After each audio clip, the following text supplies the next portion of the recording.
Media మిత్రులందరికీ నమస్కారం. ఈ ప్రెస్ మీట్ పెట్టడానికి ముఖ్య ఉద్దేశం మన వడ్డెర సమాజానికి చెందిన శ్రీమతి దళవాయి రమాదేవి అనంతపురం నివాసి అయిన ఆమెకు ఎమ్మెల్సీగా పదవి చోటు దక్కినందుకు శుభాకాంక్షలు తెలియజేస్తున్నాం. శ్రీమతి దళవాయి రమాదేవి గారికి ఎమ్మెల్సీగా అవకాశం కల్పించినందుకు ఆంధ్రప్రదేశ్ ముఖ్యమంత్రి గౌరవనీయులైన శ్రీ నారా చంద్రబాబు నాయుడు గారికి, కూటమి ప్రభుత్వ పెద్దలకు, సంబంధిత నాయకులందరికీ ఆదోని వడ్డెర సమాజం తరపున హృదయపూర్వక ధన్యవాదాలు తెలియజేస్తున్నాం.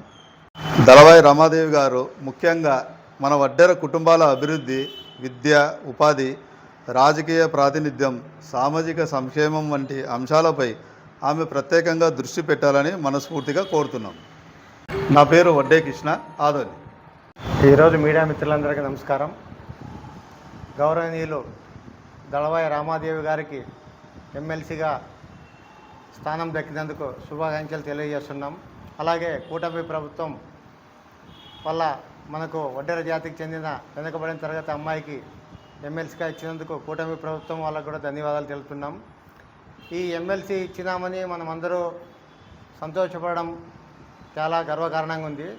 అదేవిధంగా ఈ కూటమి ప్రభుత్వం గత పాదయాత్రలో నారా లోకేష్ అయితేనేమి, ఎలక్షన్ టైంలో పవన్ కళ్యాణ్ గారు అయితేనేమి, పెద్దయిన ముఖ్యమంత్రి గారు నారా చంద్రబాబు నాయుడు గారు మనకు వడ్డేరులో ఎస్టీ జాబితాలో చేరిస్తామని హామీ ఇచ్చినారు. ఆ హామీని ఈ మేడం గారు దృష్టిలో పెట్టుకొని నెక్స్ట్ అసెంబ్లీలో జరగబోయేటప్పుడు సమావేశంలో మేడం గారు మాట్లాడుతూ ఈ సబ్జెక్ట్ తీసుకొని దీన్ని అసెంబ్లీలో తీర్మానం చేసి కేంద్రానికి పంపించాలని కోరుచున్నాం. నా పేరు శ్రీనివాసులు, అఖిల భారత వడ్డే ఓబంద సేవా సమితి కర్నూలు జిల్లా అధ్యక్షులు.